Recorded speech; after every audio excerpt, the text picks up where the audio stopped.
Ladies and gentlemen, welcome to a very special episode of the AllJazz Podcast. With us, we have a guest that has been in my family, basically. Friend, but a family member that we have met more than 10 years ago and unfortunately haven't seen for over 10 years. I am the godfather of her child, of her firstborn. Welcome, Joseline Amutuhaire. Thank you. Yeah, you hear her beautiful voice. She's very shy. She doesn't know what's going on. What is this? AllJazz has a podcast. What's going on? Joseline, I have a podcast. So what do you think about a podcast? It's a great idea. I'm curious. You're curious? Yes, Okay. We're going to start off with a little bit of story. I want you to, if you want, of course, I can also do it. But if you would like to explain to our audience and listeners how you met me first, or us, Petra and me, and how that came about, and then we can go a little bit how you came to that place to meet us, and you can go a little bit into your history, how you got to Czech Republic and Trstenice, right? Yes, that was more than 10 years ago, right? When we first met, and that was in our 2008 or 9? Could have been 2009. Yeah, Julian was like a year. Yes. And you were pregnant for how long? Like 6 months or that time, or not, a little bit less? Okay. Then yes, was 3-4 months pregnant. I don't remember you with a belly too big. It was just a little bit.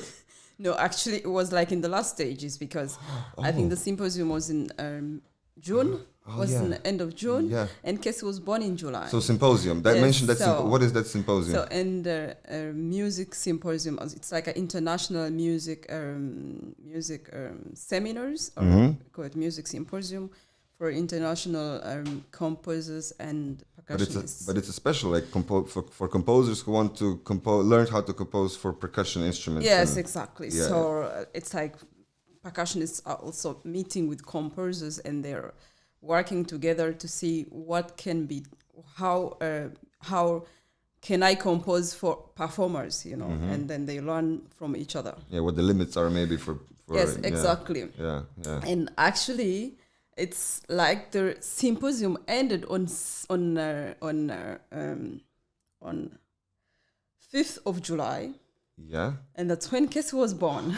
Oh. Yes, because oh no. We were seated on the fire with Royko. Yes, Urosh. He was actually the last guest right before you. Yes, and it could have been that you guys took kids to sleep maybe at that moment, because we stayed on fire like up to morning, And when it was coming to morning, I was feeling so bad. And I told Tomasz, we have to go to the hospital. I remember now. And we were like partying all the time, the whole week. The fire and evenings. And so I did not see anybody when we were saying bye. It was like the last day, Oh, now I remember. And and then Cassie was born on the end of the music symposium. Yes, because I remember, because I was there 1 year before with Petra the first time on the symposium. So I met already Tomasz's previous daughter and one of the sons as well. Yes. But then we connected. And tell everybody what happened also on the last. I think it was on the one day before that we talked about me becoming a godfather to your son.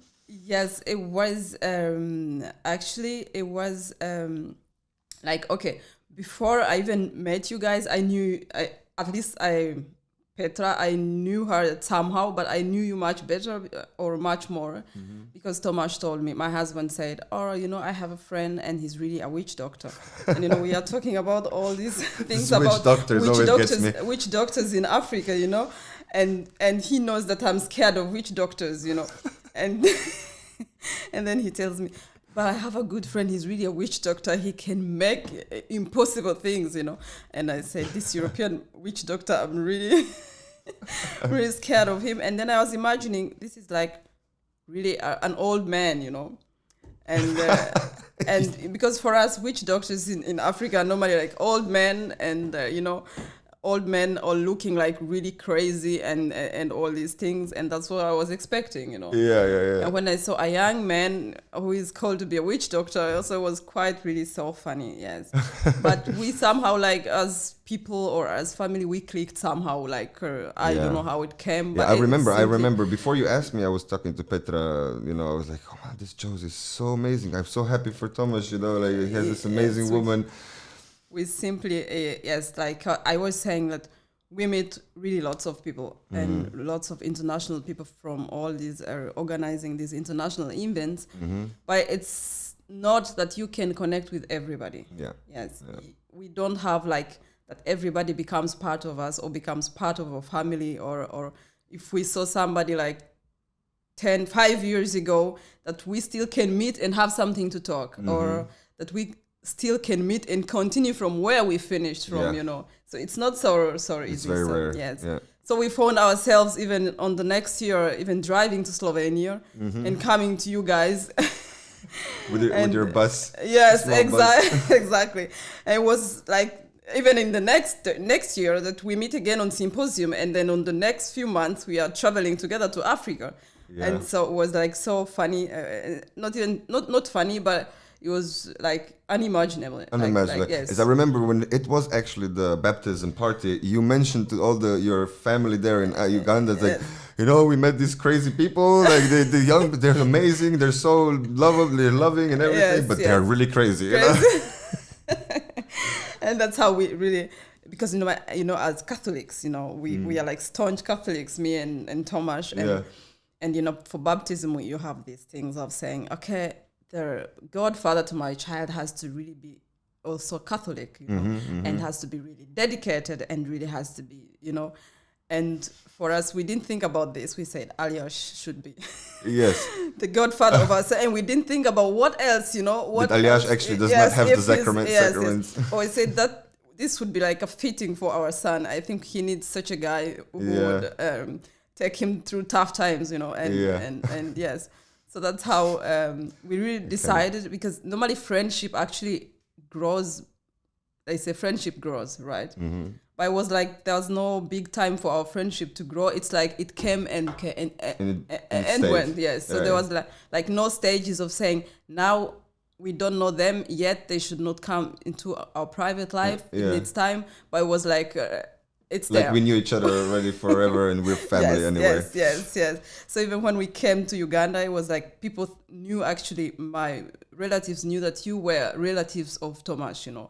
So at the beginning saying, this AllJazz, it must be a brother of Tomasz, or it must be really, you know.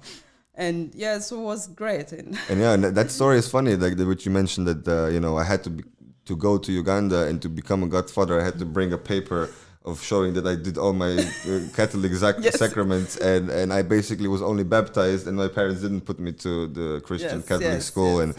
So what we did was we have to thank Pastor Vanci from Petroce. Thank you, Vanci, because he was you know, kind enough to allow me to do the sacraments. Yes. So I could come there. But the story was that once I had the sacrament and the paper was there, we brought it to this lady to read it. Yes. And what was with this lady? I think it was not translated, right? It was in English. Think it was in. But you told me that the lady didn't. Can we talk about this publicly? Yes, we can. Okay, so the lady did not actually, was not able to read. Yes. So we brought this paper there for her to confirm. It was in English. We got to confirm, and she was reading. Yes. And then she goes, "That's good. You can be the godfather." And then we walk away, and you start laughing. And I'm like, "What are you laughing about, Josie?" But do you know that this lady does not even know how to read? I was like, what is going on? But it was beautiful, because I saw also the way she was learning. This lady learned the whole, like when she was reading a certain part of the Bible in the church, she would learn it by heart. Yes. But made it look like she was reading it. It was, it's really quite like so funny how like our system works, you know, because the system here works like with confirmations. If you have to bring confirmations, you have to bring this paper and this paper. And I think my country, Uganda, is also like having such a trying to implement such a system, but not everybody is. That was Rushoka is a part of like very, let's say, rural Uganda. Rural village. Not everybody can read and write, and maybe somebody can read, but maybe they read only the local language. Not everybody can read English, and but they also will try to ask for these confirmations and just have them. But I think they trust that once you bring a paper, so it means that it's correct, Yeah.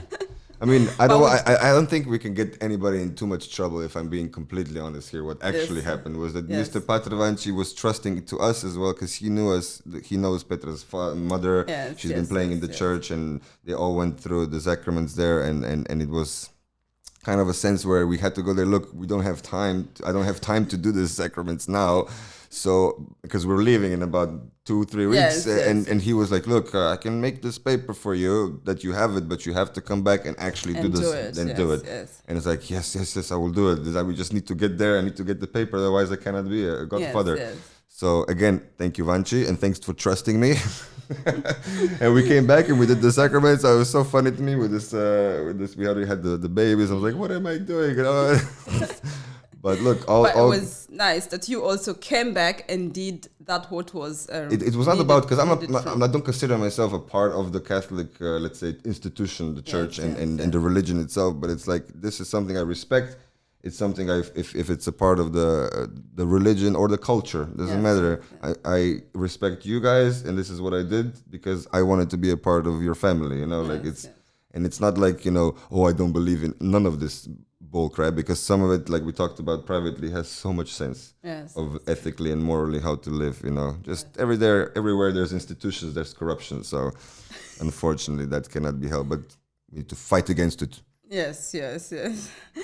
And I think the best way also the church has to work is not to exclude somebody and say somebody is not baptized, so should not be part of it. But we should try to win much more people by accepting them the way they are. Us as a staunch Catholic family, we should accept that somebody who is not in this institution can also be a godfather. Can you explain that once again, a staunch Catholic? Because I don't understand exactly. A staunch Catholic is like a Catholic who goes by rules of the Catholic, If it's Sunday, I'm going to church. Yeah. So you go by the church. Okay.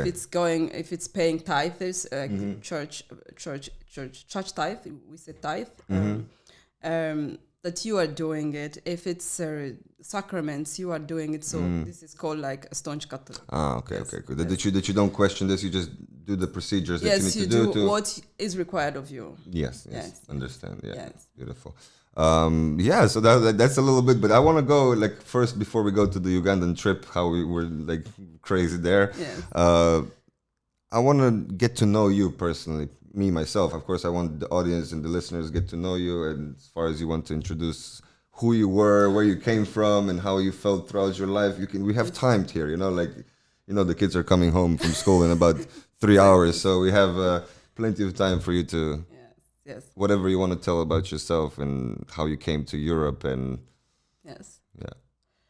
Yes, I'm Joseline Amutuhaire, and I come from Uganda, or I'm Ugandan.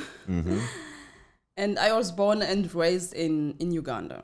And I was born in a small village, and it's called Rushoka, which has simply remained like part of me, and which I have not let go up to now. Yes, so I grew up just in this normal life, African village, with both parents, but I lost my parents when I was 10. So that means that my life changed or had radical change at was it a tragedy? How did you lose them? At young age. My parents got sick and they died.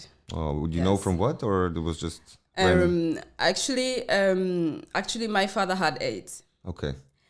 And it was just like a taboo to talk about it. I think even in my family, it's still a taboo. And probably my siblings will not be happy if I talk about it openly, but I love to talk about it, or I have also talked about it before. Well, this is the first news for me, so I was hoping I wasn't prying too much, but... Yes, but my parents never told... My father didn't tell me... that he has AIDS. Yeah. But I saw that was the 1994. So 1994, AIDS was like a young disease which had hit Uganda, or which was actually generally coming new to Uganda. To everywhere, I think. Huh? Probably to everywhere. Yeah. But in that time, it was like there was less knowledge about AIDS in Uganda. Yeah.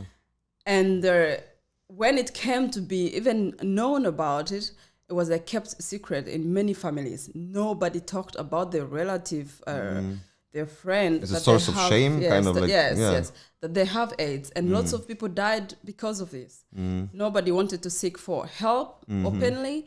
And that time there was also less help and less knowledge about the disease. Yeah. And they all kept quiet about it. And my father didn't sit with us and say, you guys, I have AIDS. And I was with my mother one time. She was talking to a friend, and she was talking to the friend and telling her the symptoms of the symptoms what my father hears, and was saying something like the spine is now like looking so straight, but you can see it through. Like you can see. Oh, so you can see the. You can see. Skinny. Yes, and she was talking about simply some other symptoms, and then they came to conclusion that it's actually AIDS.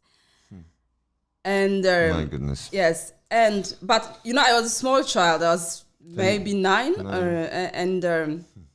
And so they thought I would not understand these things, but I quite understood. And actually, that time my mother became pregnant, but she became pregnant before actually my father became worse. It's not that my father became worse immediately of AIDS. No, he was living like a normal person, And my mother gave birth to a small daughter, and we loved the child. And it was born. Beginning of 94, 93, around there. Now I don't remember all the dates. But 94, around Easter time, around April, I think, this child died. It was a small child, The girl It was a girl, but it was not sick. It was just, the child just got some small complications and it died. Breathing or something. So I cannot say the diagnosis because it was not diagnosed, or it was and we were not told. Yes. Yeah. And immediately this child died. We had burial. My mother was not in her mental state. Like shocked. She was finished. She was finished, and she could not take it, but she was not also so much open about anything, the emotions yes. And my mother did not have any symptoms of AIDS. You could not see any symptoms, or she did not have. Normally, the women are actually they can have AIDS, but it affects them much less because they have these monthly periods and ever the bad blood is coming out. But it is it's my father also who brought it. It means he had it before. That's what I believe. That's your belief. Yeah. Yes. Nobody can explain to you now. Nobody. Yes. Yeah. So it means that my mother got it from him. But really, when my sister died, my small sister died, my mother, there's no sign of any sickness or what. She only became after the burial, she was not herself because she was a woman who loved to have kids. Yeah. She really loved to have kids and more kids. And she didn't have after my sister, who is smaller, she wanted to have more and she could not have more. So my sister was 8 already, and finally she became pregnant, and that was a blessing for the whole family. We were all excited and we were all happy to have this, and when she died, it broke us so much.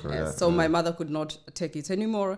And a few days after the burial, actually, my mother went to her friend, and when she went to her friend, she sent for me, and when I came there, my mother was unconscious. Oh no! She lost consciousness, and so I didn't know what to do.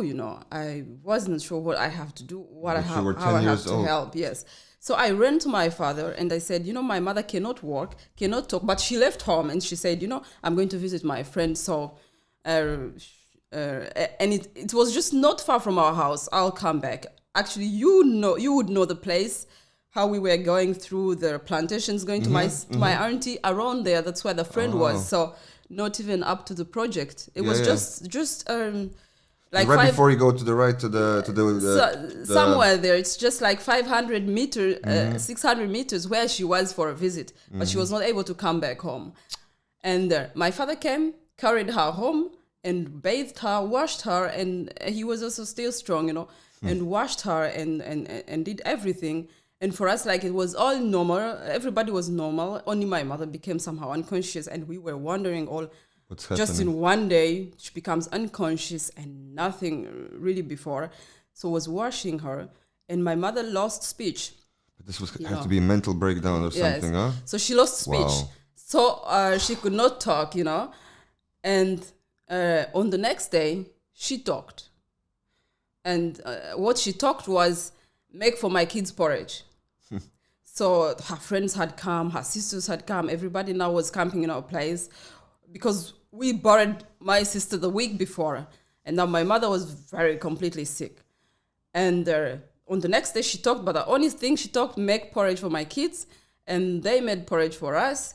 And on the next day she lost again speech, So it was really like a funny story. Roller coaster, huh? Yes, exactly. And in this time, I fell sick.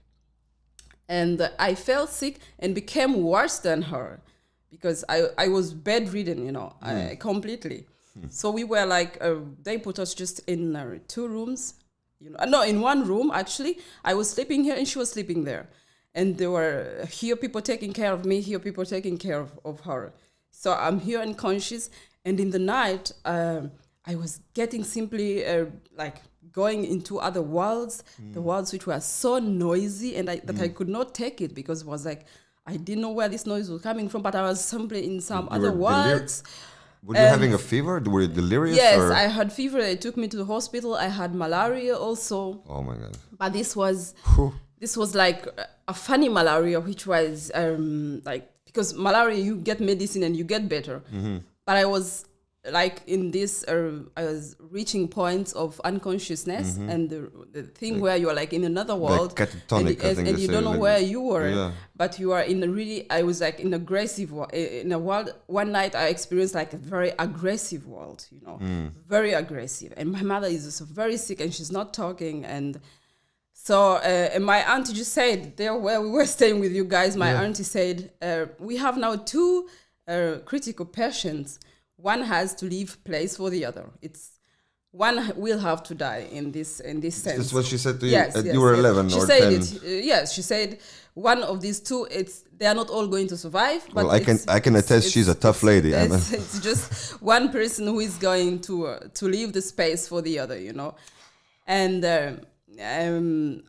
then I was shaking. I had this also sickness of shaking that I could not sit. If I sat, I was shaking, like I feel the spine is like really breaking down, And so my mother lived like few days. In the days where she talks one day and the other day she has she loses speech. Yeah. The other day she speaks. The other day she loses speech.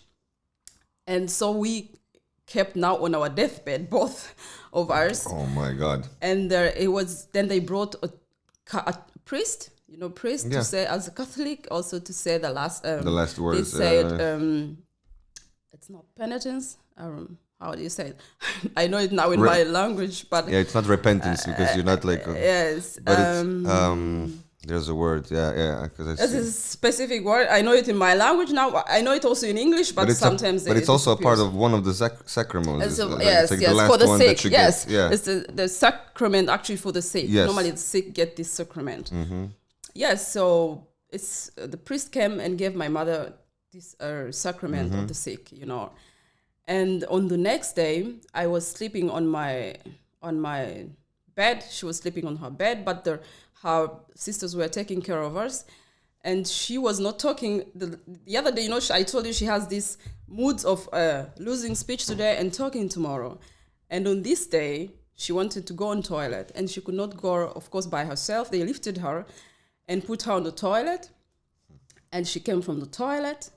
She went on the bed, and she just finished. Passed away. Yes, and I was sleeping on the opposite bed. Oh my and God. yes, and she passed away. And actually, after when she passed away, I became much better. Better. Yes. So your auntie was kind of like a prophet. Yes. So, so she said, if one dies, it cannot die both. Can you remind me of her name? Because how we called her? Kakasima. Kakasima, yes. Yes, we were calling Kakasima, you will get to see them. Josie will come and show you the video. I was like, hello, we're coming back soon. We'll be there. Just to wait. Yeah, I remember her cleaning her teeth with this little sitting with there. a stick, right? Yeah, it was like, wow, it's like all the charcoal and everything. Yes. But a beautiful lady as well, like very unusual for that area. She's very open. She's a nice woman. Yeah.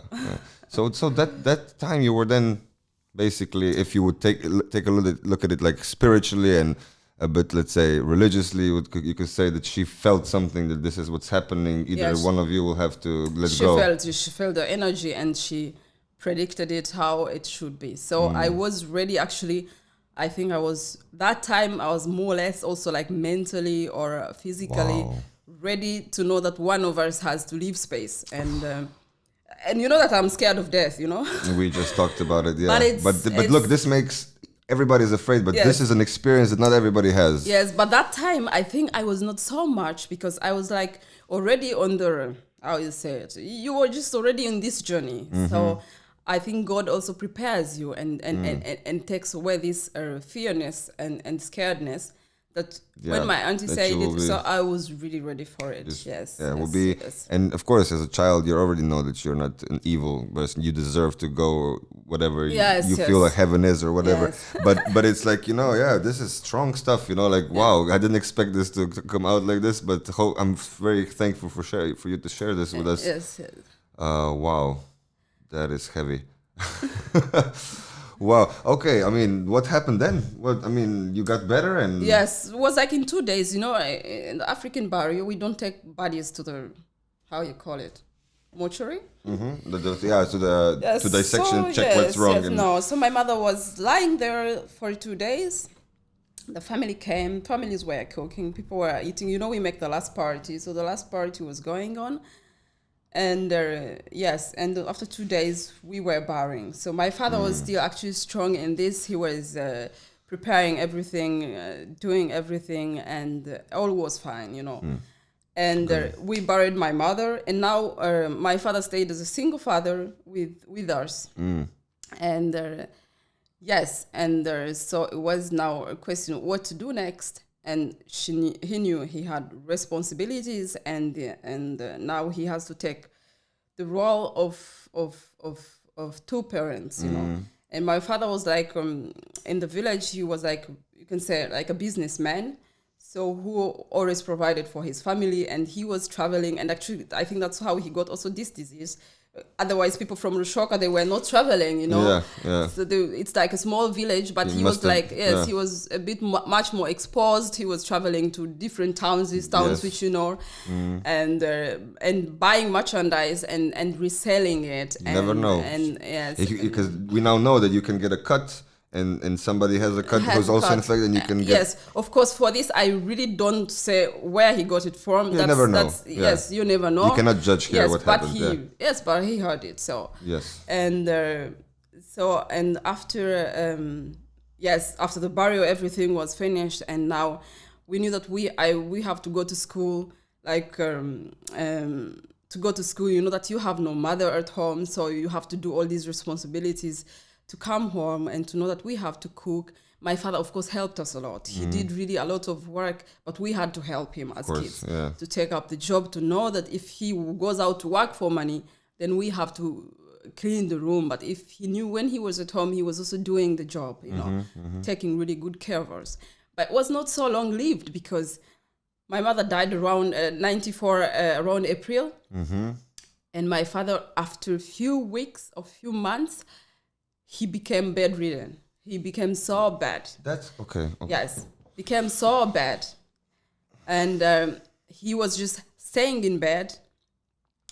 And he was on a program which is called TASO. TASO is an old organization for supporting AIDS patients. It's called the AIDS Support Organization, I think, TASO. I think it was the AIDS Support Organization. And he was on this program. So if you knew that somebody's on this program, you knew that the person has AIDS. But my father kept it a secret. He didn't say that he was on this program. He didn't tell anybody. But his friend was... Now, my father was going there and probably getting medicine or getting some support from there, but didn't tell anybody. And he started, when he could not go there, he started to give his friend, that the friend goes there to pick things or support for him. So the friend was all of a sudden bringing home like packets of rice or something. And yes, but I was all the time curious and active. And I came to know where is the friend getting this food from? Because if it's to be bought, he would send us to go and buy it. But he's just bringing food home from somewhere. In the evening, he comes home with bags of rice. So yes, then I came to know, okay, TASO is supporting him, because you need to, when you have AIDS, you really need to eat very well. You need to really eat very well. So my father, keeping this situation from himself, it became really worse. That he could not stand up from his bed. He could not go on toilet. And now he has small kids. So were you the oldest one, or? No, my brother is the oldest one. But you know, boys, you know. Yes, boys are, you know, they are cheeky, you know. My brother would go out like to play, and I think he didn't. My brother, I think, did not also really. That one I can say it from myself, but it could be that he says another story. But he was like much more outgoing, playing with friends or making something. But I was mostly home, and my other sister was really small. We are like 5, but in this household at that time we were 3. I was with Imi and with Justice. Oh, Imi. So Imi was she's yours? Okay. She was small. She was like, Imi I think was 7, around 7. At that time, and I was like maybe around 10, and Imi was around 7, and my other brother was around 12, 13. Yes, and so, but I was all the time home, and I realized my father needs help, you know. And we had also a cousin who was coming around to help to wash the beddings and to put new ones and to help with all. But so I started that I really have to help my father to go on toilet. And when I started to do that, then I thought, yes, the situation is serious. Yeah. He has AIDS, because it cannot be anything else. So I was all the time living in thinking it could be another disease. But when I started to care for him, I knew that it was AIDS, because you felt it, huh? He was going on toilet, so I know what was happening on the toilet. I saw his body, because his body was... You have lesions as well? It came from a strong, tall, strong man to really skinny man. So even if he ate well, he became so skinny. And so skinny, you could just see him, and it was just like really a skeleton. So... It was like going for weeks and months, so the situation becoming bad and bad and bad. And we're just like small kids in the house. And, you know, you just lost your mother, you just lost your sister. And the house was like really a ghost house, you know. And I was really scared of any room that was empty, because even my father shifted from his bedroom with my mother and went to another bedroom, you know. He shifted, simply he could not probably stand it. And then we are the kids seated there, like in the evening, because our life was that we stood in the evening, we sat there. My mother was telling stories, or my father came and we were talking. But now these evenings, we were often seated as kids. Quiet. Because my father was in bed, sleeping. So life was completely quiet and quiet and quiet. So it was becoming worse and worse. This is April, so around September, it was the last stages. Yes, and my father died. Yes. So. And you were already 11 then, or you were still 10 at that time, right? I was 94. No, that was still, you mentioned it was very fast, a month after your mother passing. Yes, so it was not really like, was just like everything was just like in 1 year, packed in 1 year, and not even in January to December, but it was like April to September. Yeah, half a year, everything over. And you have all these things, and you have, as a child, actually, to work this whole information, but also whole of tragedy. Yeah, and understand it. Why? And yes, and what's say, going on? how can even, as even a Catholic, you think, how can the world be so cruel? And how can God really exist? And do this. And do this? So many questions, Many questions. Yeah, so that was simply it. And it was September in the same year, and life completely changed. You're now alone. From a child and to adult. Yes, you're adult. Now you have to plan. But what's happened? Wait, you were 12. Your older brother is 12. Yes. You're 10. Emmy's 7. Parents pass away. What does the government do? You get some help? Does those communities go together? How did you survive then? Actually, traditionally, probably there was much more, you can say, much more family support. I cannot talk about 40, 50, 60 years ago or 100 years ago for African societies, because we also have a little, how you say it, little written history, but we have much oral tradition. And I can first answer your question that there's no family, there's no government support for this. It's completely zero. Find your own way. And I can also tell you what happened after my father died. That all the bills, because we make barrier parties. That's like big celebration events, of celebrations. Life. Yeah. But these celebrations are expensive celebrations, and we didn't have money. But what they did, they made all the celebrations made sure that they were made, and they were made on debts. And these debts were made for us to inherit. So friends of my father and relatives of my father, actually, his brothers and his best friends, they did so incredible tricks which a normal human being would not do. And what they did, my father was in a village bank, and he was actually one of the founders of the village bank. Now it does not exist in Rushoka, but it was existing. This village bank where they were making savings and all, because my father was among, actually, in this village. Now Rushoka is like really not a deep village. It's now really has improved a lot. I can't wait to be back there. Yes, right. And that time he was like among the people who were like, who could read, who could write, who could speak English, he was like really one of the few advanced guys. Educated, knew how, business-minded. Exactly. So even in education, he loved education. He supported most kids which did not manage to go to school. He was supporting also other families. So he was like a seen person, or in the society, he had a good position. So also my family had really like a good position. Good standing. Good standing. Yeah. Yes, but so he was in this bank, in this village bank. We said some association for the banks. And one of his good friends, who was also such a learned and studied guy, when he saw that my father was getting worse, he gave him a loan, what is forbidden, gave him a loan that is going to be having much interest. But he knew and he saw that my father was in a situation where he would not be able to pay this money anymore, because he knew and he saw that he was dying. And that's the chance he used to do it. And that's why I feel in the Bible, the snake is there. It's not only the physical animal, it can be snakes in your family, friends, and sometimes in here as well. Yes, and of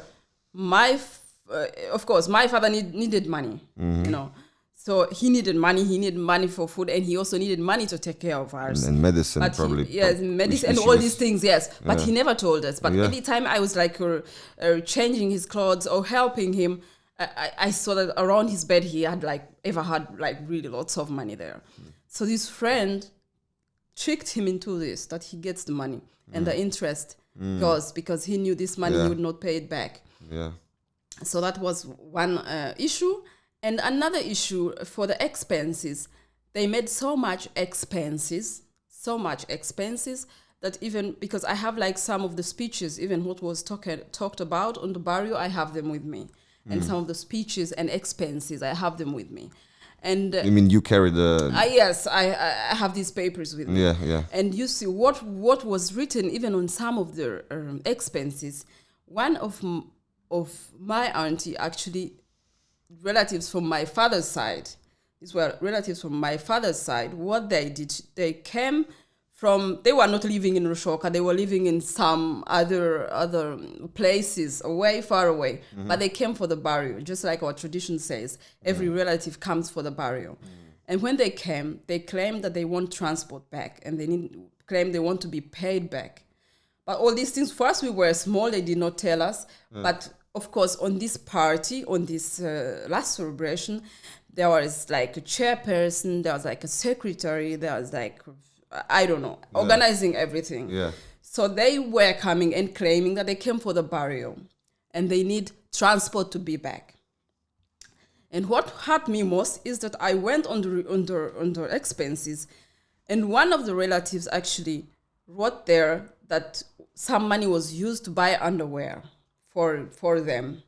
So like they put so much expenses that afterwards there's no money. And what they did, my father had lots of property. What they did, they said the only option is to sell the properties to pay back the debts of the party, but expenses for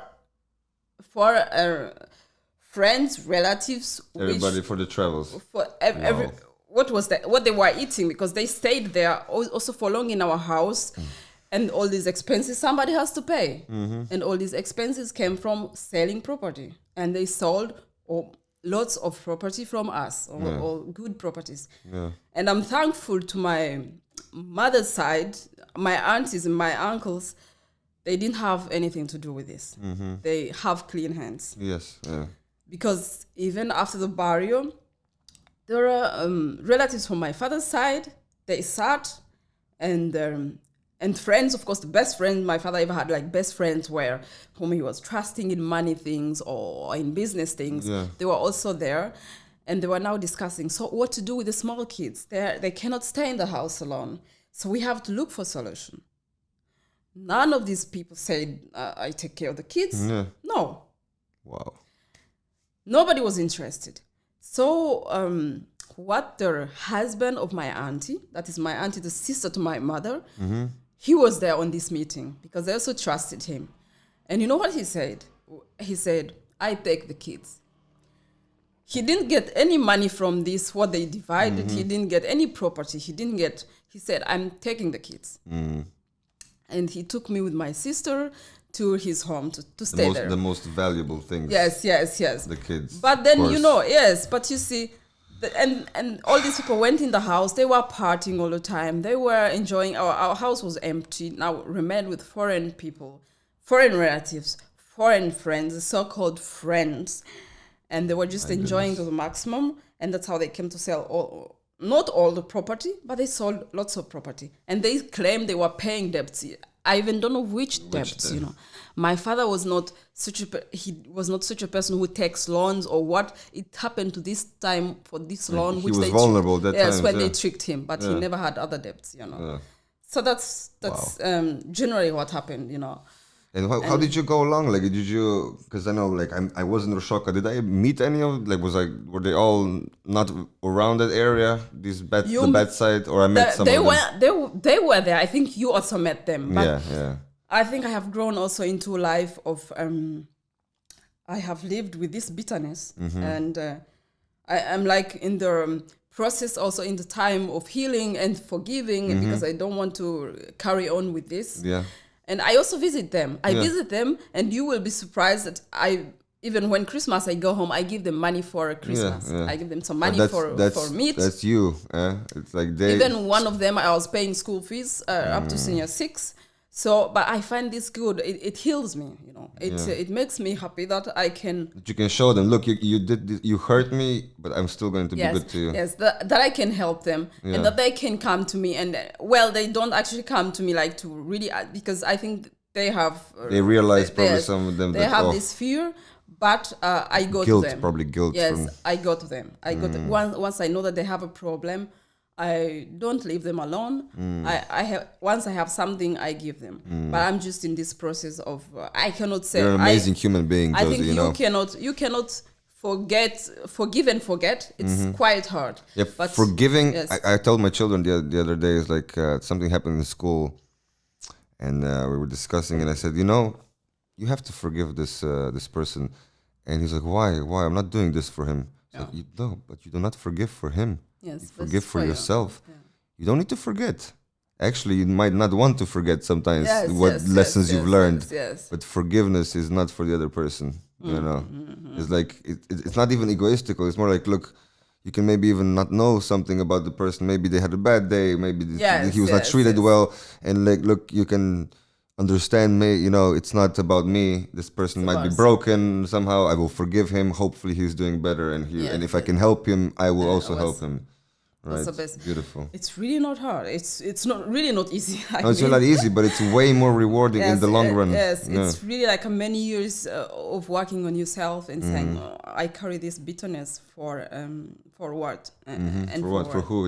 They say now in American culture, the young ones, they say that you are not supposed to allow somebody live rent-free in your head, because if you're like, this guy did something bad to you, and you're going home and you're like, all the years and they're messing, but this guy doesn't give it, like, he doesn't care, so he's living rent-free inside your head. Like, that's a good expression to hear, but beautiful. But can you tell us a bit more about, you went then, this was a big tragedy in life, you had to go through it, took some years probably to get on your own, but you started education then in generally when my parents died, then we moved to my auntie who lived a bit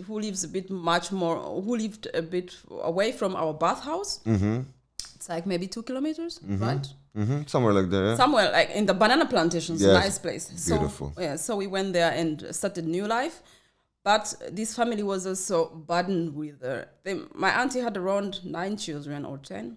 But they had lots of dependent people, also dependent kids, because they had enough food. They have big plantations and big gardens of potatoes, and so or is there somebody else also living there? So this place was also like, and now we come also more 2 people there and taking care of the things and so it was really not such an easy situation.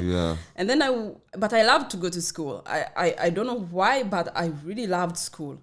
And you went to the local school there? Yes, to Rushoka, And I was going to primary school, but that time they were paying some small school fees. It could have been even like 50 cents or 25 cents that time, or 10 cents. I don't know. You mean the European really, cents? If I would translate it to euros, would be cents, yeah. It would be just cents what we were paying that time. But I never had problem in school of paying school fees because my father was paying all the school fees in advance. They would not even send me away if he didn't pay because they know he pays anytime. And this time, it's like my first time, and I was all the time saying kids, which are being chased, they would come and read out names and say, you guys have not paid school fees, so go out. So this life, I never experienced it. And now I experienced new, that now they are coming and reading my name for not paying school fees. So you just have to go out and look. So I was sometimes hiding under the bench, tricking. And if you did not pay school fees, you're not allowed to do exams. Or if you're allowed to do exams, you don't get results. And actually, some of my primary school things, I didn't get results. I don't know what I got there because I didn't pay, So I say, so they would chase me and I come back tomorrow, and I hope that they don't chase me back from school. So I kept on playing these games like for 1 year, and it was crazy. Wow. And that was 95 actually. 95 was a surprise in Rushoka that they give them a parish. As a Catholic church, we got a parish. This is the parish that you guys built with your own hands as well? So this parish, exactly, Wow. they got priests. We got priests, and we got white priests or European priests. Two were from Croatia, Bosnia, and one is like a Croat Bosnian. How you say? He's from Bosnia, but he's a Catholic. Yes, and one was from Mexico, and there's one from Croatia, from Zagreb, and there was one from Italy. Go Croatians! And they're helping. Yes, really. For Croatians, part of my family is also Croatian. Is also Croatian. My uncle's wife. Croatians, you're doing a great job. I love Croatians, and I think I have grown up just like African Croatian, and I love that. Nice. Yes. So. And when we got the parish and we got priests and we got white priests, and you remember at that time, I think it's also like here when an African is like in a deep village, when we got white priests, we were really so curious. I was so curious, and I was scared of one Italian who was like had beards, I loved them, but I was so scared of him that I never greeted him, gave him the hand because I thought he would eat me, I was so scared. But the Bosnian one, I was not so scared of him, So, and he was asking one time and said, but is this in this village? Are there kids which have no parents? Yeah. And we could help them. Yeah. And there was somebody who said, they're here. We were running around here to look for sweets, And I was always carrying my sister with me because she was smaller. So I was always carrying my sister with me in case there's something nice that I can give her, Yeah. So Amy was like a quiet one and always like really behaved, sitting on one place. So, and I was going to search, for things and I bring to her. Yeah. Or if there's a trip, I say maybe there's a car going somewhere, I was just pulling her and say, come, we have to go. We have to manage this. And I was all the time like, pulling her around. And so they said, kids without parents, they're here. Yes, and we were there to look for sweets and some food, And they said, so he that time I didn't even speak English, but it was somebody who was translating. And they said on the next day, where do you live? With whom? I said, with my auntie. Tomorrow, can you bring her here? I said, yes. So I told my auntie, I said, Father Ivica wants to see you. And my auntie does not also speak English. So I carried her with us, and she came and she met Father Ivica. And Ivica said, from today, these kids, I'm going to help with school fees. And so you don't need to worry, I will pay their school fees. And that's how it started. So we started every day, actually, to go to the parish, to go to Father Ivica, who was giving us food, sweets. And so it's like life changed all of a sudden. He didn't have only us. He had like really many. We were like more than 60. But of course, not all kids were like that situation. Mm-hmm. We had a bad situation because we were like among the kids which didn't have really both parents didn't have like anybody. So he was also protecting us much more or giving us much more than we needed. Yeah, and also much more guidance. And he was always staying near really to see what is happening and why is it happening and what happened to your property. And he came to know that actually our property was at that time, the property was being sold step by step. Yeah, it was just 1 year. In this 1 year, things were happening, I was selling properties for those that needed money to come. Yes, for these expenses. So many expenses, they needed to be sold properly. And then Father Ivica said, that's not right. They cannot do this.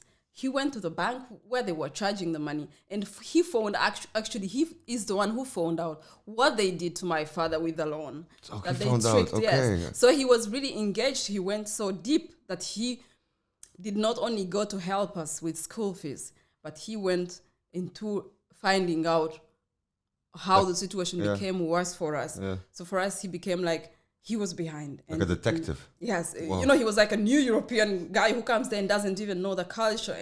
But he said, this cannot be. This cannot happen. We are living in a world now which is really, it's a world of rights. These children have rights that their properties do not keep being sold. Good for him. And he fought. Like I said, go Croatians. Yes. And he said, there's no property from today that is going to be sold from these kids. If it means going to a European court, I'm going there. I'm ready to do that. And nobody. And he said, and that time, I was still young. He said, Jos, don't worry about anything. I am behind you. If anything needs to pay, if anything needs to be, I am there. And so he was like, you go.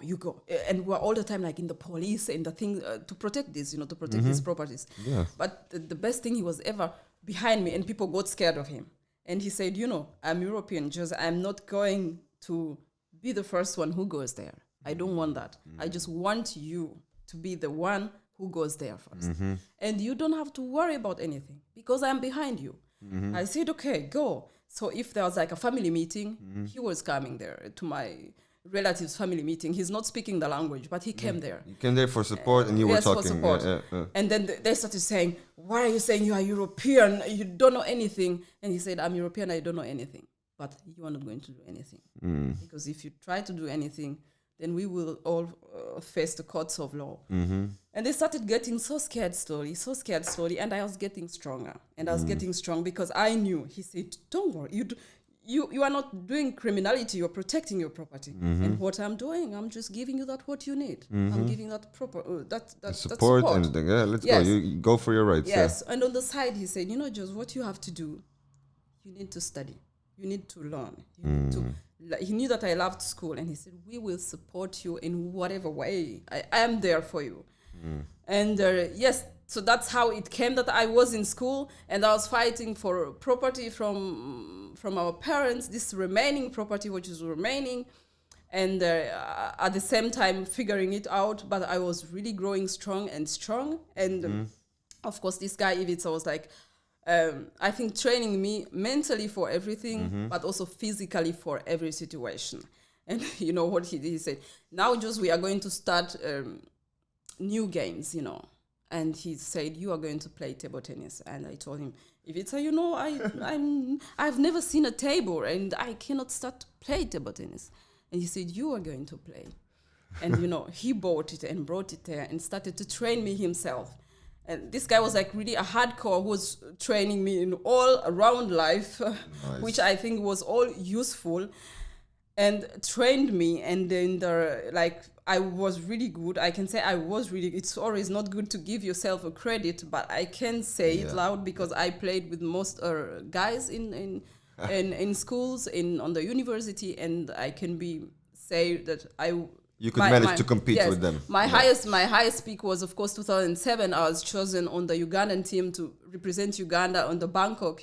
I was in Bangkok, and he was like really so amazed. I don't play table tennis anymore. I'm now like an old woman. Hey, we have down there. Did you see what we have behind there? I saw table. You have to kick my ass. I'm saying that even now, probably a 5-year-old girl can win me. We'll see. I think it was also like part of expression of when you grow up and you have this resentment and you have this anger about somebody who misuse your situation, but you're also angry on God, how you can do this to me. Yeah. And all this, you are bringing it in games, you're bringing it in table tennis, and you're really aggression, the competitiveness. And I really put lots of aggression on this table.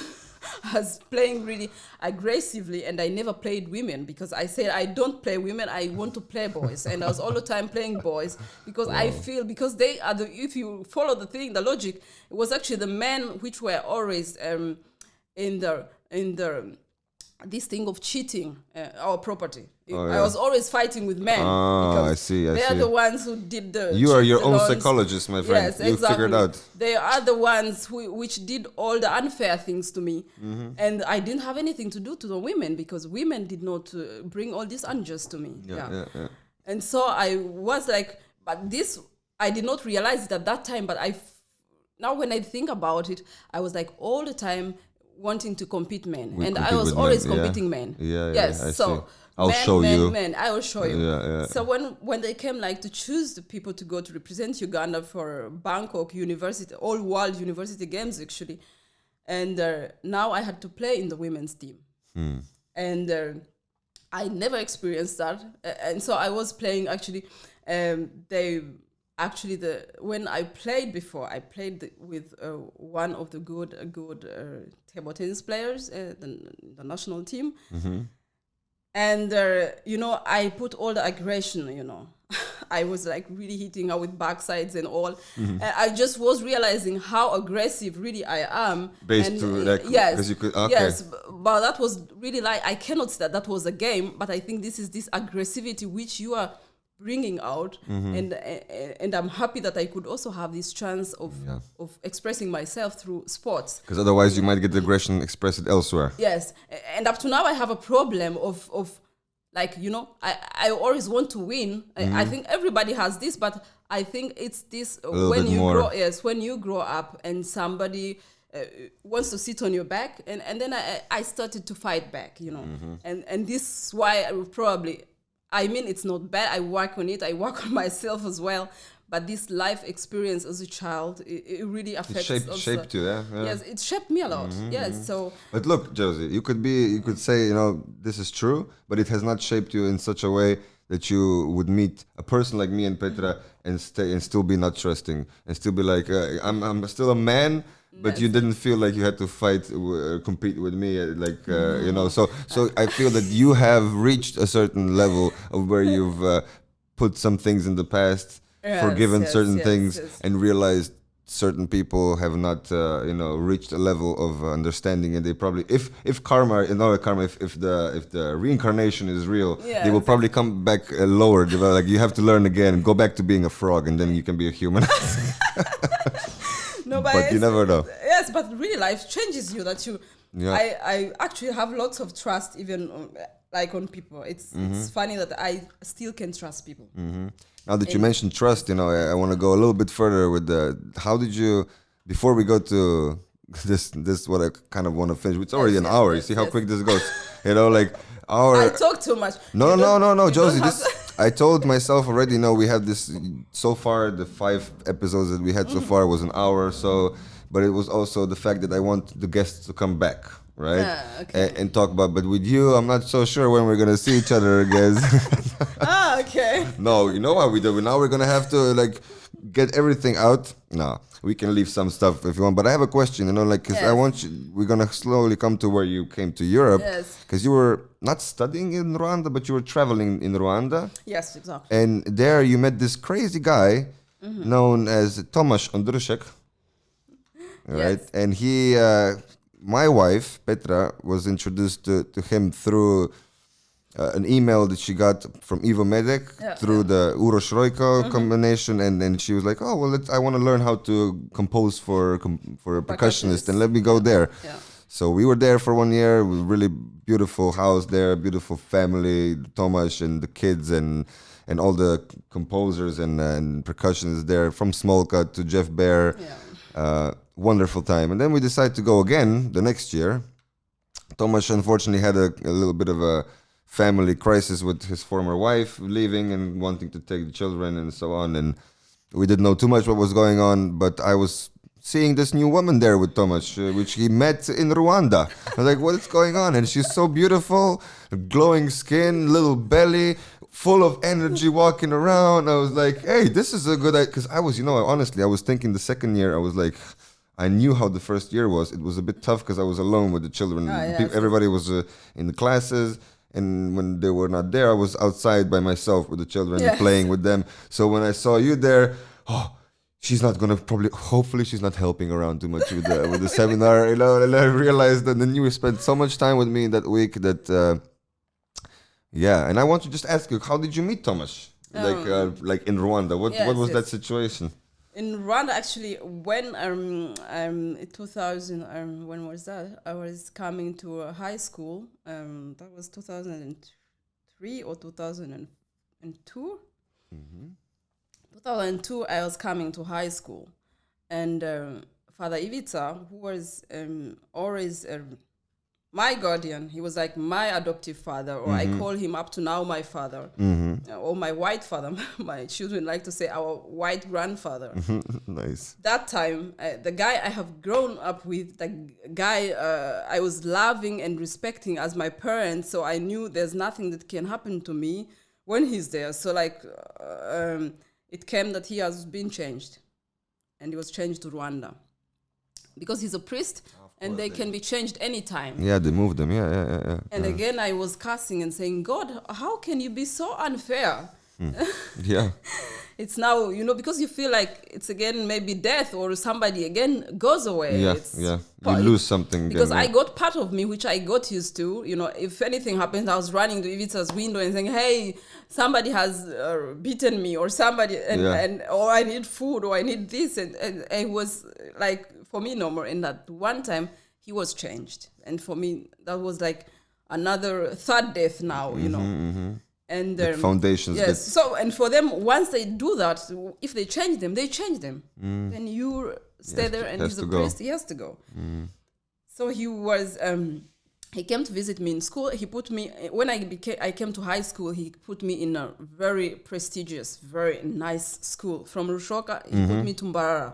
Oh, Mbara. That's exactly where the onions are.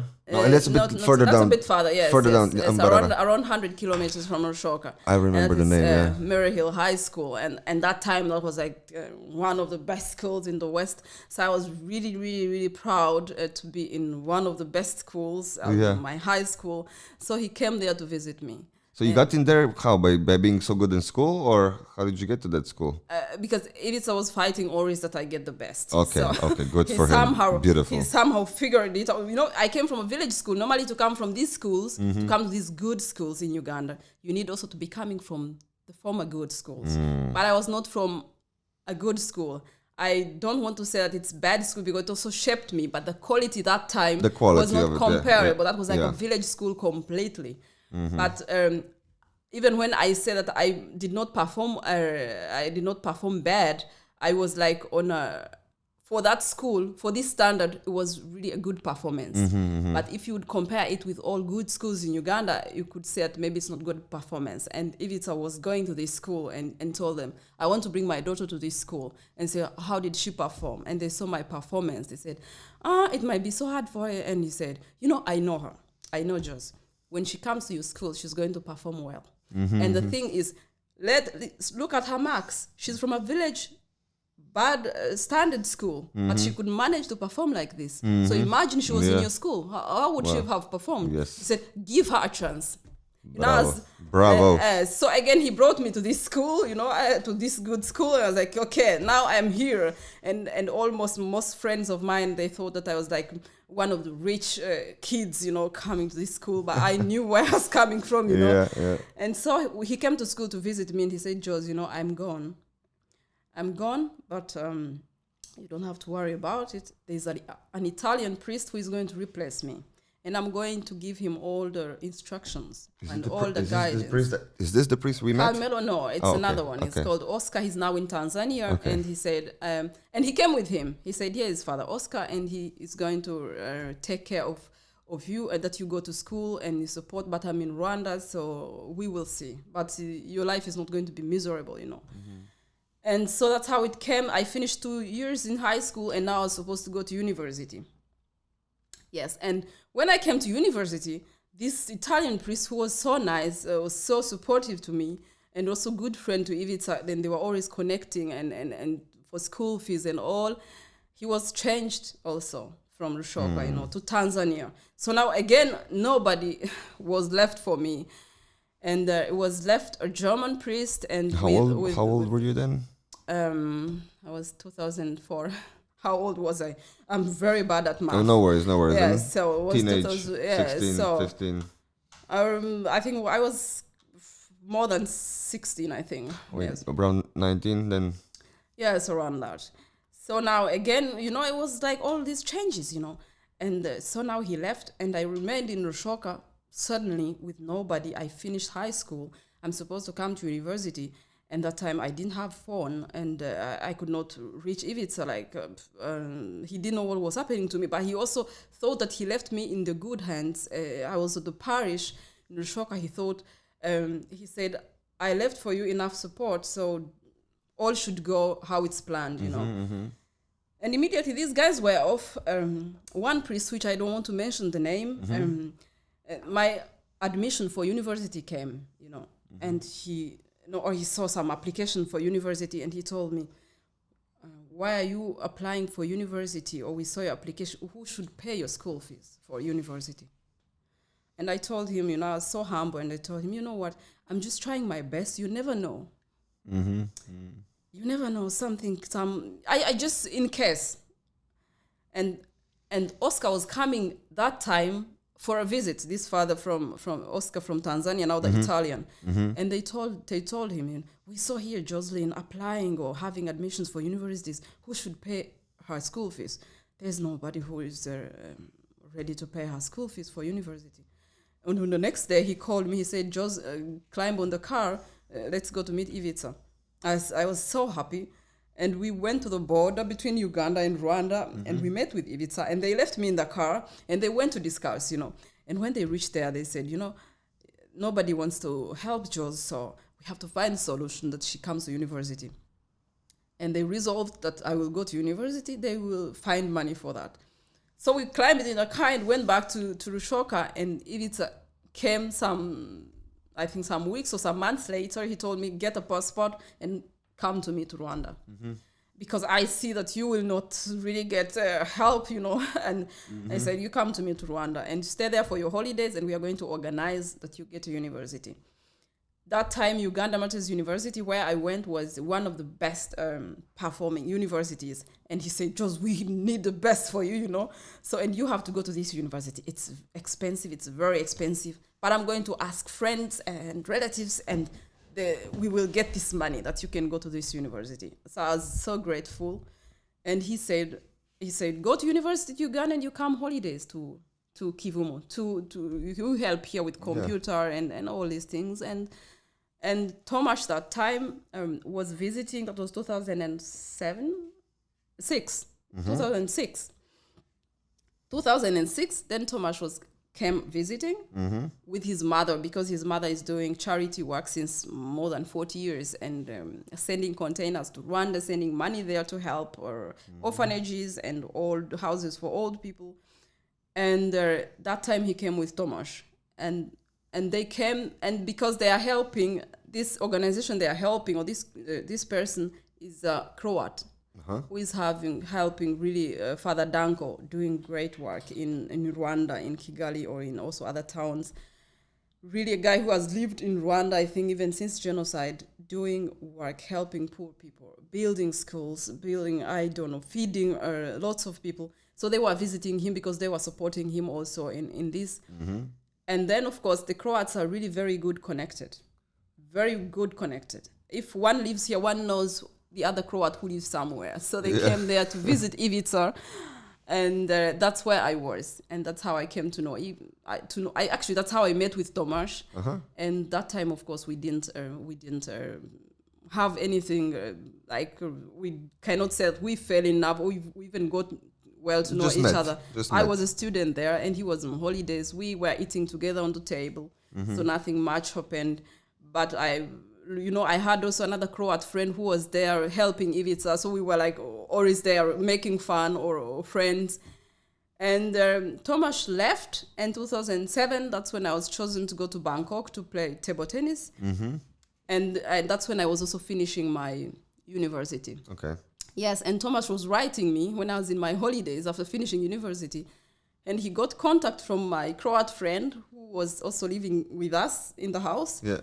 And got contact from him and wrote me that he wants to come to do some travel in Africa and Uganda, and if I could help him to show him some tips. Yes. So I said, okay, I'm free, and come, and I can really help you. If you need help, just let me know. So he came, and I was helping him as somehow like some tour guide. And that's how things happened. It started clicking. That's how it's clicked, and that's how even bad manners happened. Yeah. And let's call them that. Yeah. Call them that. No innocent talks here, like we discussed. Exactly. That's how we came to. Actually, it was not a long. How you say courtship? Courtship. Yeah. It was not a long courtship. Because from the beginning, I put him to my friend to live with my friend, not to live in my flat, because I had a small flat in Kampala, and I wanted. Because I knew he was a European, I when I was in Kampala, I was living with a cousin of mine, and we had our small room, as Oh, students, and we loved with charity. with charity? In the same place we were? In the same place you were. Oh, it was beautiful. Yes, It's like a student little... Yes, but Tomasz, I put him to my friend who was living in a luxurious place in Kampala and living having like a European house. Nice of you to keep yes, Tomasz there and us you put in the... Exactly, but you know what happened to him? What? 2 days later, he calls me and he says he wants to visit me. And I said, okay, then you come to get a taxi. If you don't manage, I come and pick you up. You see how Kampala is all, I was not sure that he manages it. Somehow he managed to come through and he drove to the other end of Kampala. Wow, that's quite a task. Yes, and he came to me to our one room and he didn't want to leave our one room because I'm telling you, all friends who came to this one student single room, nobody wanted to leave it because yes, that's for sure. It's a great I hope to see charity soon again when we go there, because that was such a beautiful. We kind of have this experience of two days before the Rushoka village and 2 days after. It was like a separate little Kampala and Uganda experience than the village life. And the village life, we got so drunk with Sherry with Sherry. Yes, but she's no longer living in this place. Yeah, because she's not studying anymore. That was like a student that place. Was a right? student place. Yeah. Which we loved because it was near town, and it was like you also have, as a student, you just need simply a small room and people around you. Also, like the student there. Yes. It reminded us a little bit about, because when we lived at that time, we lived in a student dorm the first few years. Yes. With Nikki, it was like almost like an old building with a little cafeteria and like a kitchen for everybody. And then it was just like room, small rooms. And us, we had like a bigger apartment. But it was also that we loved how our kids could go in the corridor and Nikki would go in to ask like, that guy has candy there. He would like knock to the doors and he knew which were nice students, which not. And he would just like, hey, hi, how you doing? Because he knew if he would say nice hi, they would like, oh, you want the cookie? That guy. So yeah, that was beautiful. Yeah. So that's how he came to our one room, Tomasz, and he didn't want to go back to this good place of his. Yeah. He refused completely. Nice. He said he's staying in this one room. We had there like one bed and one small couch. I know how it is. And somehow we fixed in this for weeks, for several days. Yeah. And he wanted to visit villages to see village life. So what I did, I said, do you want village life? Or let's climb on the bus. Yes.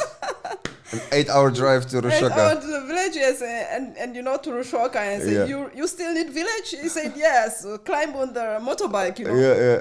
And when he talks about how we came there it was in the evening and in the banana plantations and the motorbike is going and going and going. It's so scary. It's like, where are we going? In the darkness, just through the bananas. Yes, and going there and it comes to some house really deep in the plantations and he was like, wow. Yes, and since that time he didn't want to leave, Yeah. So we simply became closer and closer, and he was there maybe less than a month, and he had to come back to go and work. Mm-hmm. And I came to Europe to visit him for also like a month. Just to Trestenice? To Trestenice. Yeah. That time I had started to work in Rwanda. I was teaching English and in a private school. And then, but it was like, he had like established life. Mm-hmm. I didn't have established life yet. I was still living like a student who is having this, how you call it, small job. Side job or part-time job. Yes, I had done some training in the government, in the Department of Agriculture, and now I was doing a small job in Rwanda. So I was fine, I was, I had Ivica near me, not far from me, and all was going well. But like, it's like one of us had like really to decide what, but one has to be softer. Yeah, is Tomasz gonna go back and live with you in Africa, or you might better go there? He had many projects, yes. So he came he came in June actually. He came in June, and in June, we knew ourselves from January to June, and we decided to wed, So literally like 5 months time, we wedded. We said I do. Yeah. It was also crazy. We didn't do like was not like really a big. Was it smaller than the baptism we were a part of? It was not like a big church wedding. We did just office wedding, which we did only us. Oh, so it was really small. Yes, but the big party, the big wedding and the traditional party, we did it then again later on the end of the year. And we did it later, and it was quite crazy and big. And that's when we thought, okay, we are now we can do big, but this time it was just us, and we were just wanted to be us, and and that was it. It was crazy, and we said, okay, now we are really married in just a very short time, and if this relationship really holds, it's. You don't know me, I don't know you, because even these 5 months we didn't live together actually. Yeah. So in August I moved in 2008 actually. I moved here more or less, and yes. So that's how we came to meet with these symposiums and music and because Julian was born in January 2008. And when we met you, he was about 1 year exactly. walking Then around. we met 2009, and that was in June. Yeah. And before you left, Cassie was born. I was in the hospital. Yes. Some people did not realize, it was like in the morning, finishing, on fire with some students still. And I said, Thomas, we have to drive to the hospital. And I went to the hospital. But some students actually just packed their things. And in the morning, they thought they didn't see anybody. I said, okay, Thomas must be busy. They packed. It was end of the symposium. They left, and it was like Cassie is born. Wow. Yes. So and yes, and that's how it came. That's how it came, yes. and that's how we met. Then and then I can say a little bit about my side when Josie when you asked me. We connected so much. You're really such a wonderful person, and I like you. And would you consider being a godfather to my son? I'm like, and then my first response was, "Wow, thank you, beautiful. Of course, I would like to be." Elias, but there's just one problem. The baptism is going to be in Uganda. Yes. Okay, let me talk to my wife. I go to Petra, I tell her the news. This offer, I would love to be, godfather. I think we can manage even if let's go. And she was thinking, let's go talk with Josie. Then we went talk with you at the fire, and the more she was talking with you about this idea, Petra got really excited. So we started saving for about 6 months, a little bit like that, and then in the end of the year it was actually short time. Quite 5-6 months, something like that. Petra luckily had a really real job. I had to do some side jobs for student jobs and stuff like that. And we got all our shots, like vaccine. We got the yellow fever, which otherwise you can't get in the country. Yes, hepatitis A, B, typhus. We just took all the shots. Pop. Let's go. We took the malaria pills with us. Let's go. Yes. And then we arrived. Let's say, I think Charity and you were there, or only Charity was there to meet us. Yes, she was in Kampala, and we were in the village, but we were waiting for you guys. You guys spent there, but what happened with us, we could have gone the second day, but the Emirates plane left our luggage in Dubai. That was also an and we had to wait for 2 days to get that. Yeah. But it was it's a blessing in disguise, because we got to spend time with Charity and then all the people around and the children. We got to see where the water is, where everybody gets the water, and what is baking sweet potatoes outside, and students coming making music. In the end, getting sherry, and it was crazy, crazy times. Yes. And this story I can also tell how we got on the bus. It's a crazy story. And you told us, and also Charity is like, you have to get as early as you can to the bus station. It's an 8-hour drive, and you do not want to be traveling in the evening. Yes. It can happen that you can have bandits and they rob the train or the bus. Okay, let's go in the early, but we got so drunk, we overslept. We partied with it, we overslept. It was 11 in the morning. Let's go get the taxi, and then we drive to the city, and around 11:30, 12 and something, and there's just the road, everything blocks and it stops. And what's going on? Oh, it's the president goes through to the city. We have to just stop here and wait. And we wait, and then finally at 1 o'clock we come to the somewhere to the bus station. We get on the bus. Imi was there, our Charity was there helping to talk to the conductor. Yes. This is where they have to go. And so she talked with them. We didn't know what she said. Yes. No, we trust everybody. We go on, sit there. Told them probably the stage. Yeah, the station, and the station's name is Nadroshoka, so that comes in handy in a little bit moment. And I was sitting there, and the bus is full. Everybody's sitting, and we are not going. And then somebody else comes on, and they're standing, and it's like, why are we not leaving? I go to the conductor. Well, the bus is not full yet. What do you mean? Everybody's sitting here. There's people standing where we have to fill it up, and they will exchange. Boom. And then we go, and the bus did not stop at all because it was late. Everybody had little bottles, peeing in the bottles, and Nikki had a case of travel diarrhea on the. And luckily, we had Julian who had diapers, so we had our 5-year-old dressed up and put the diapers on and go to the toilet. Yes. And the scariest part was then when it got dark a little bit, I was like, it's an evening, it's 8, we should be getting there now. Oh my goodness! And I go to the conductor. Hey, where is Rushoka? When we come to the Rushoka station? Yeah. You're not going to Rushoka station. You're going to what is the station? Ruahe station. I'm like. I get all my color just goes out of my face. I go back, go to Petra's seat with her, and I say, Petra, I don't think we're going to the right place. We don't even have GPS at that time. Which part of the country are we? So I got a little bit freaked out for like an hour there, and then the conductor finally found time and to say, it's here now. It's the stop, and the Rushoka is right there. Yes. Oh, we go out and we see you guys. Oh, they're there. We were not sure if you're there. No, we were always in contact with everybody. You know, that's how we do it. So we were freaking out. We were with the conductors in the thing and saying, when are you guys arriving?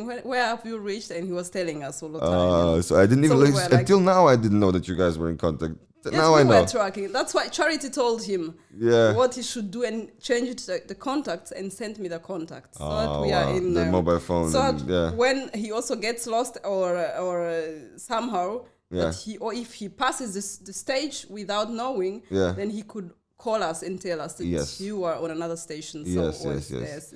But it was a really nice experience in the end. That's almost the same that Tomasz had with the motorbike, but we were on the pickup. You picked us up during the night. It was now just getting dark. It was like 9:30. Complete darkness comes over, and we start going through the bushes, through the bananas. It's like, whoa, the Petra. We're looking at Petra. The kids are here. Like we're watching. What is this? We're going through the jungle. Where are we going? And then suddenly it opens up like this little bit of plantation there, and then we see. And until the next morning, we didn't see how beautiful where we are. You know, it was really like amazing, and all the experience. I will not discuss too much. We can maybe next time, but it was just so much from seeing lions to visiting tribes that make like the special tribe with the milk and tribe and learning the language a little bit, really living with the people. So that was beautiful. I think for me was also like really. I was touched. It was really a great experience that you guys came. But like when you reached there and you started telling me, just before we came. We went to our church and we told them that we are going.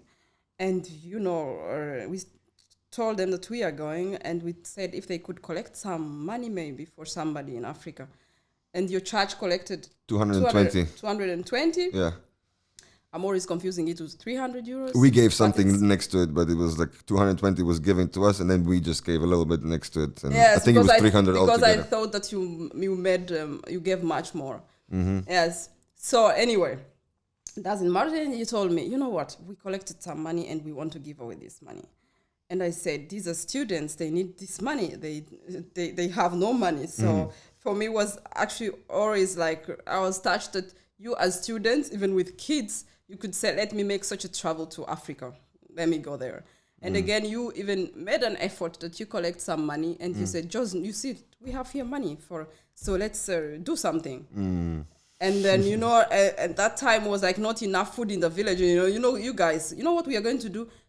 We are going to buy food and distribute to families. And we were like, okay, so how do we do that? From where? And when can we do that? You say, don't worry, sit on the pickup. Yeah, and we went to Kabale. and let's go to shop the food, And we went and we shopped 2 huge sacks of food. And I think if I remember correctly, it was 200 kilos of maize flour, just bags of 20 kilos, 20 kilos, bags, or 25.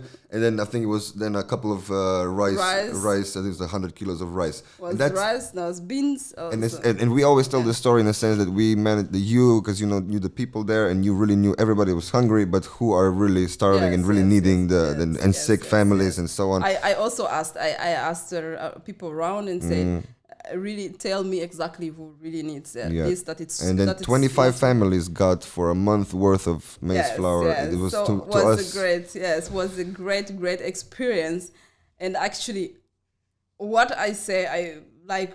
What remains me personal is like that was like a turning point for us, for our family, but also for me, I always thought, because I thought in my life, I said, I need to give Ivica a present.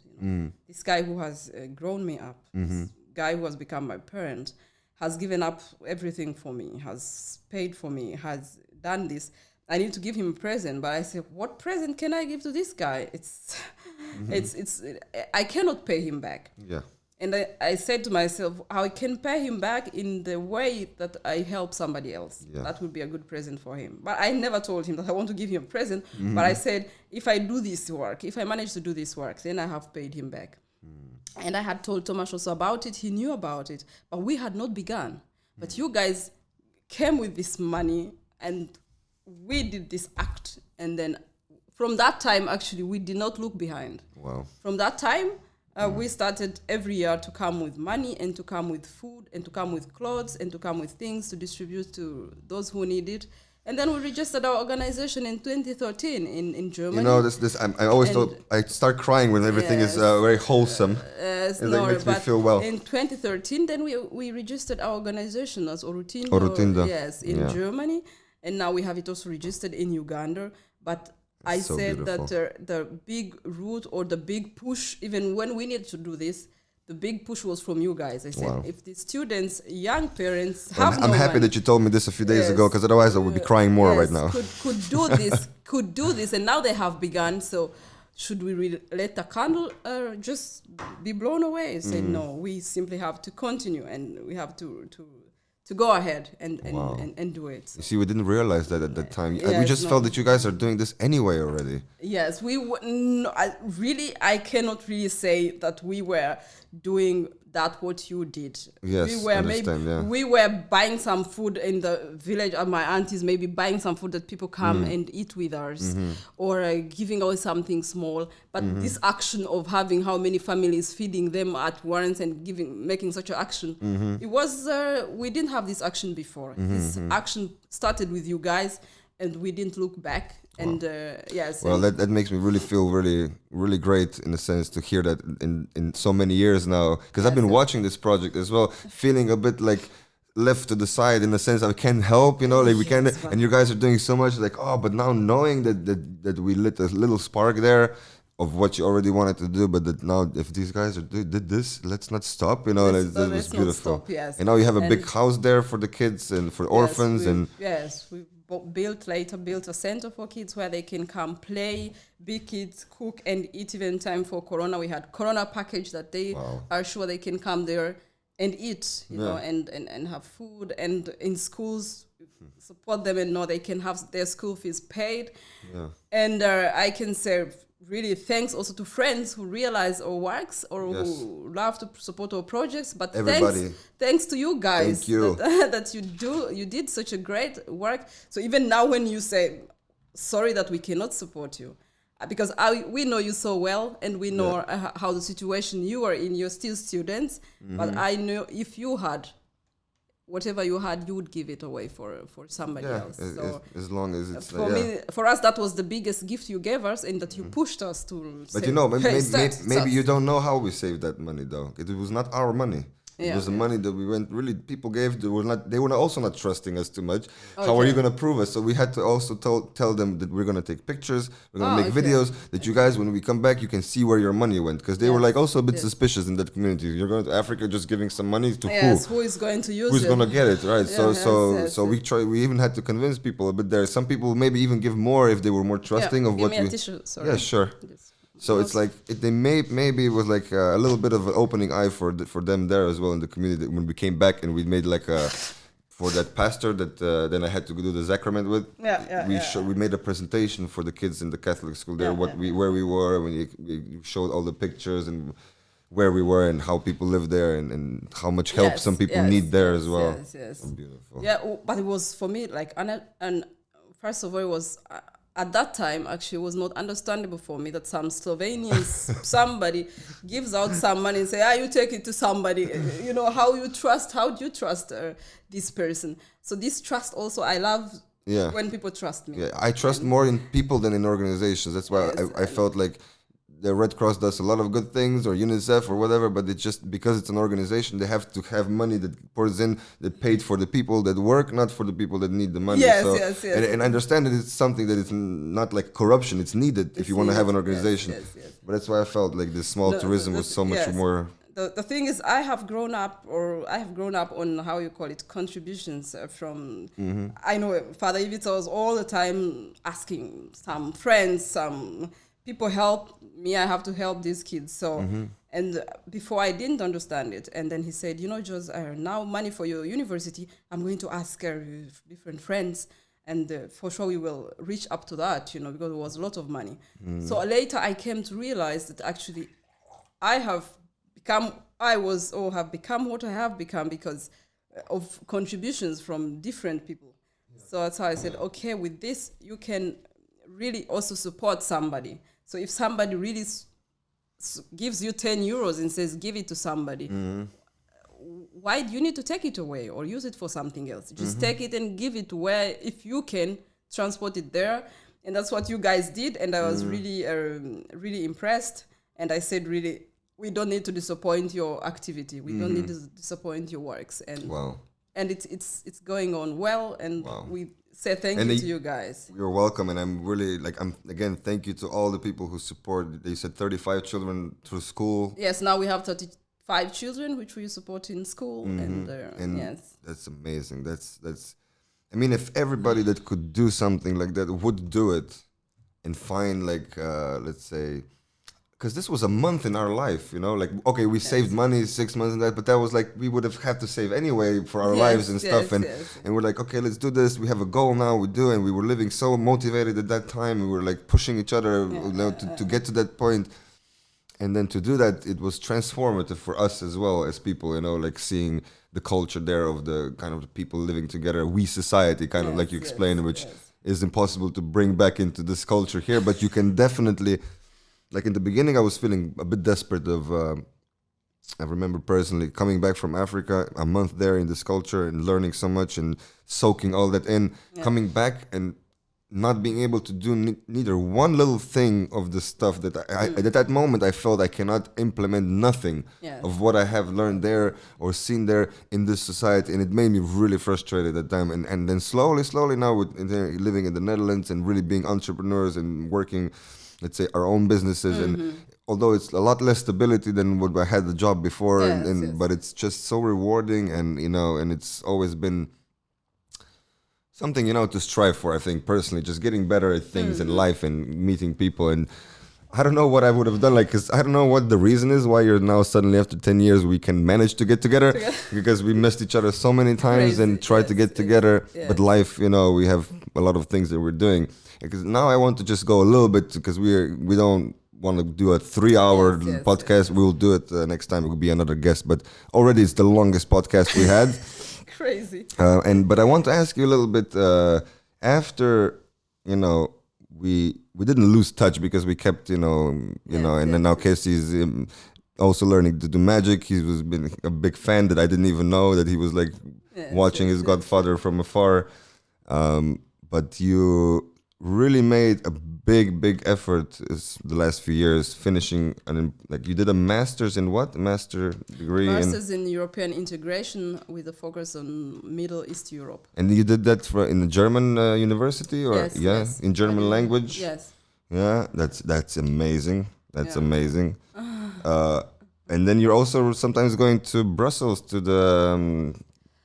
the EU. I went there. I was there as how you call it, excursion for because we did theory and we needed to do practical part or to experience how it works in European Union, because you had a presentation there for the. We were presented to. They presented to us how it works, and then we could also, of course, ask different questions. And I remember I was asking some question about Bosnia coming to the EU. When would Bosnia come to the EU? Because, like I told you, my guardian is Bosnian, and I always feel like if I am somewhere, actually, you will find that I'm either representing. If these countries are all there, if I'm not representing Uganda or Germany or Czech Republic or Bosnia or Croatia, so I'm always running around these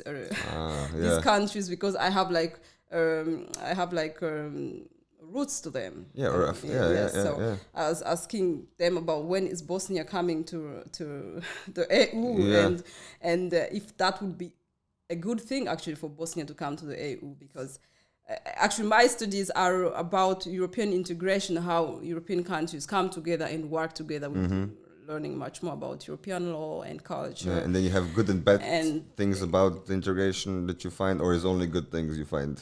About the integration. Yeah. Of course, it's not only good things.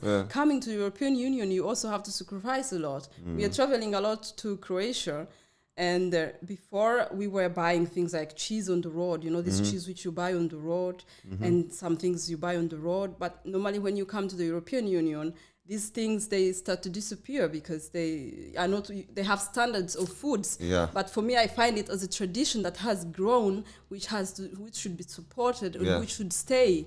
But then that is no longer a standard of European Union. But again, these people who are doing this, they are getting income from it. What do you want to do to them? Are you going to give them money for that? To make them again dependent? So I find somehow I love EU, I love European Union, but I'm also about the cultures which are dying, If in Czech Republic, if you can, the goulash, they say goulash tastes good on the second day. That's the traditional food. And of course, if you're in the European Union, we go now on food standards. The food should not be, old, left should be fresh.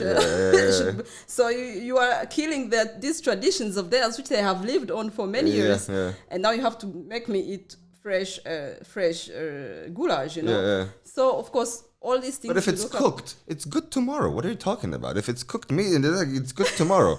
It's even better. Like if it tastes better and if it doesn't kill you, Actually, I would love a European Union which allows and binds together the traditions of single nations. So that when I travel to Slovenia, I know, okay, now I'm in Slovenia, I can eat traditional food, I can do this.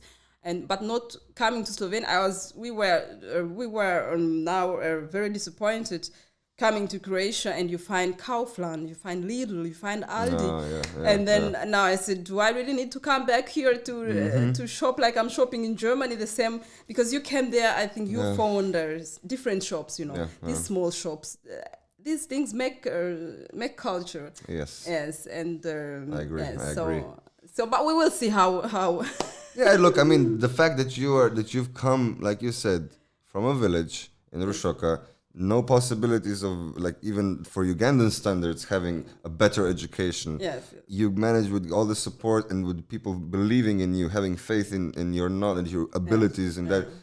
Look how far you came. This is amazing. Like you're living, and then you managed to even get other people from your family. Like Imi, your sister, is now living in.